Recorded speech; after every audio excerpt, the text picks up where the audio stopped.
Hello. Hi. This is Britton Manasco. I'm with Howard Dover. I love it.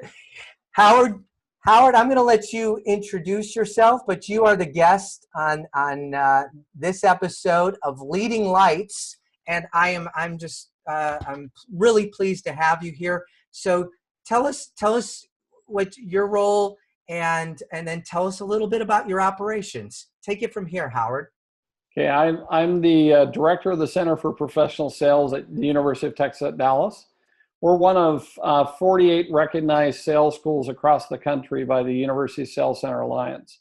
What does that mean? We produce the salespeople of the future who are ready to hit the ground running. So statistically speaking, research has been done that shows that students who come out of sales centers produce between 20 and 30% higher than their counterparts that don't go through a sales school. They tend to attrite less and they onboard faster. And that's something pretty consistent we found. The second role that we kind of play at the University of Texas at Dallas is we're in the fourth major metropolitan market in the United States. Don't tell Houston we're fourth because we include Fort Worth, so we get to be bigger than them.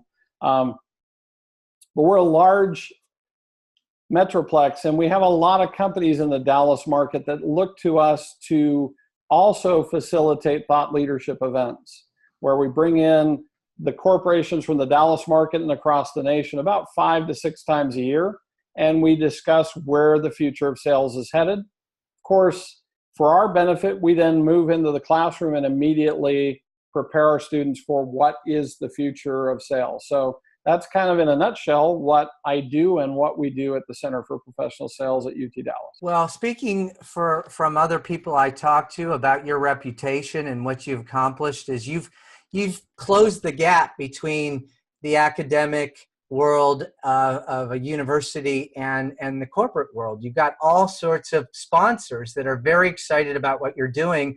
How did you do that? Because that's not something that's easy to do. And a lot of people just get kind of lost in the midst of academia, and they're in another world separate from the business world. But you seem to have closed the gap. How have you done that? Tell us about that. Well, I think the first thing is when you try to close that gap, University of Texas at Dallas is a unique place. We're an under 50-year-old institution that is growing 7 to 10% per year for the last 5 years. So we're probably one of the more innovative universities in the country. We're not set in the way we do things. We're still developing who we are, which kind of creates an atmosphere of innovation and entrepreneurship, which is not normal in most academic settings. So that's one of the first things is I landed in a place that is just giving me the runway to do what I want to do. And I think the second thing is that university sales centers across the country have collaborated for over 20 years ago. They formed an alliance, and there's kind of a model that you can use. And so when I started, I looked to the centers like Baylor University, University of Houston, Florida State, Kennesaw State, and DePaul University up in Chicago, most of them operating in relatively major markets, and said, hey, what are you doing? Then I went around the business community in Dallas and said, okay, what do you wish we were doing given what I know other people are doing?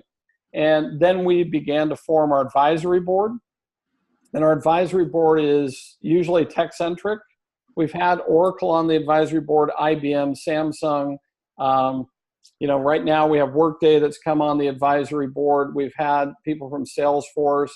So there's just a lot of different companies that have given us the insights and pushed us to be where the market is headed. And I think we just continue.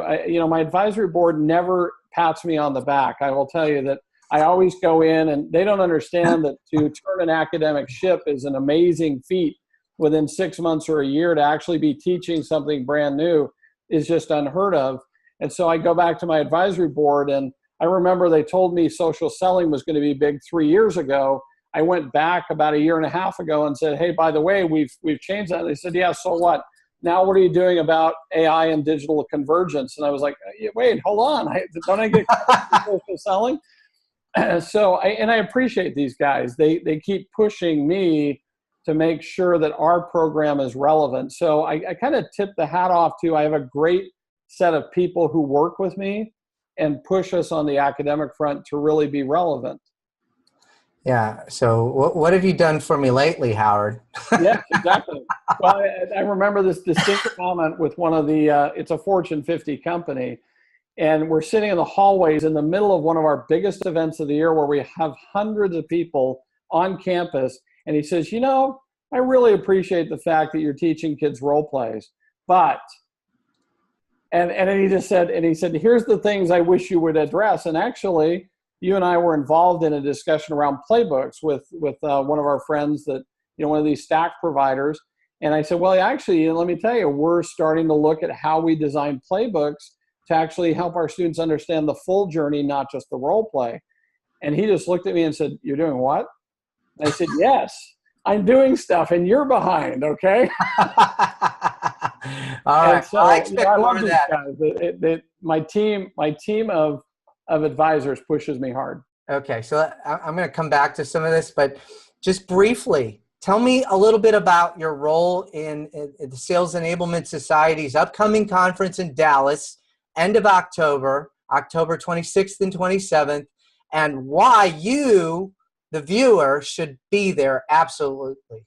My role in the Sales Enablement Society is I showed up in West Palm Beach, and I guess I challenged Scott at a specific moment, or I don't know, I said a comment, and from that point on, there were only two academics in the room, Rob Peterson from NIU and myself. And so my role is actually the national chair and trying to coordinate everything from logistics to helping everybody come together. We've agreed to host it because at the University of Texas at Dallas, we know sales enablement is moving very aggressively across all the globe, and that there's a lot of confusion and excitement about this space. So why should you come?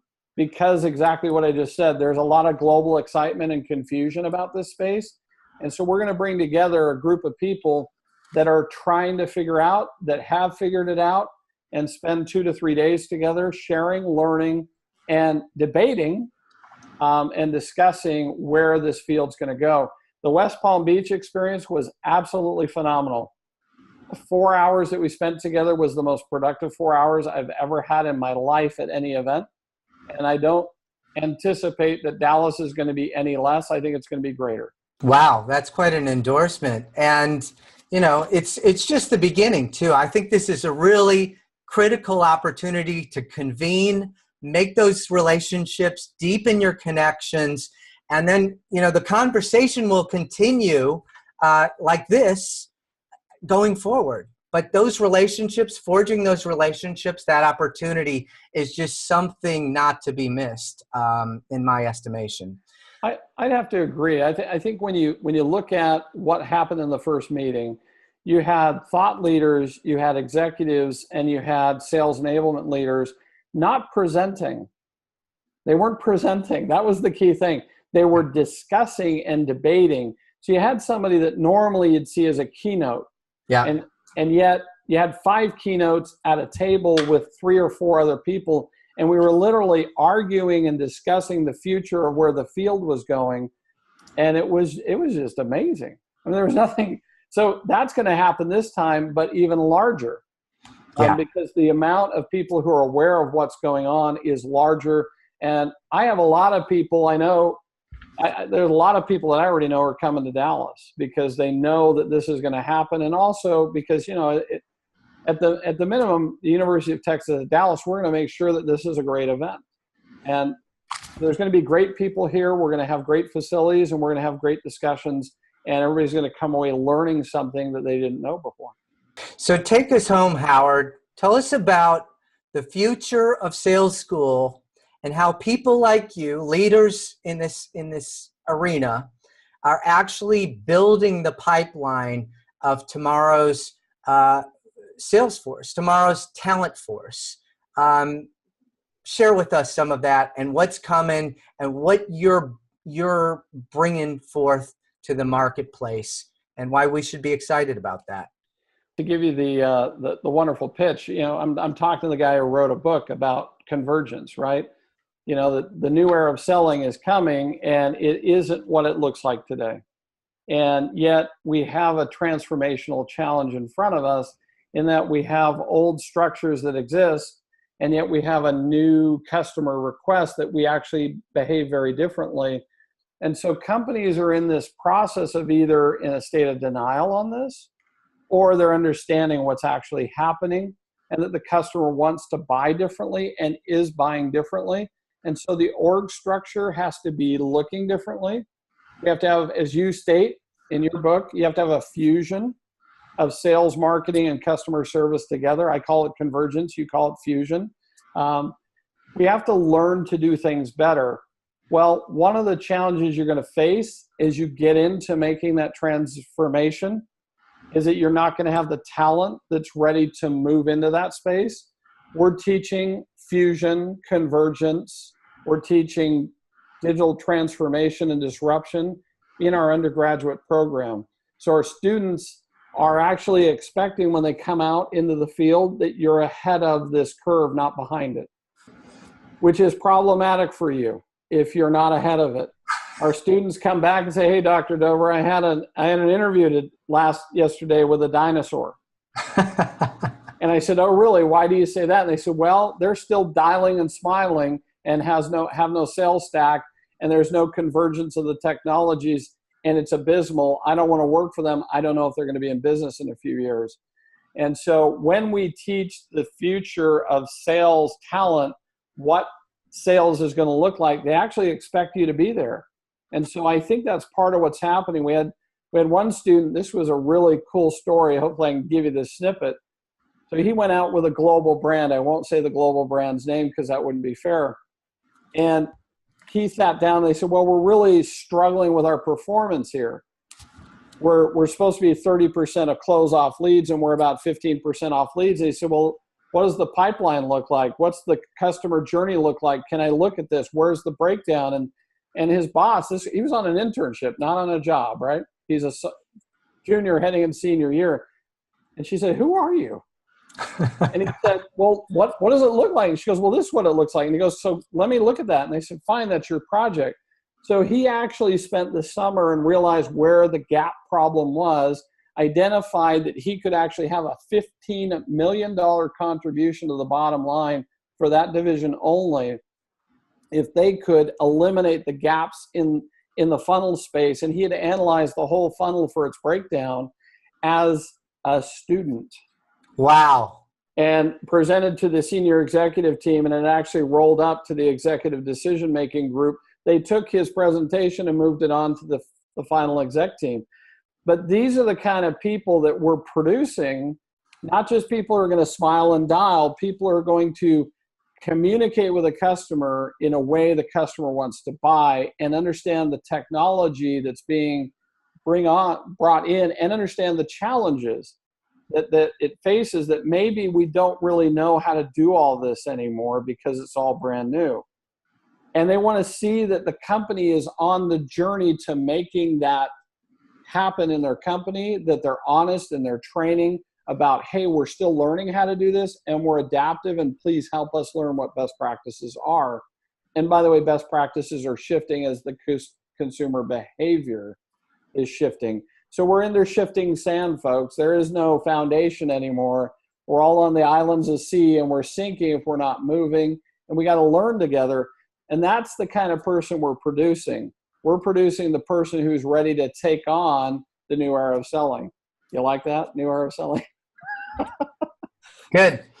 Well, red pill, blue pill. You choose. You want to be ahead of the curve or behind the curve. You choose. I think you're giving them that choice, right? Yes. I love it. So I want to thank Howard Dover for participating in Leading Lights, this episode. I thought it was a fantastic interview, very insightful. And I look forward to continuing the conversation with you in Dallas, Howard. Yeah, look forward to seeing you and everybody else, right? Absolutely.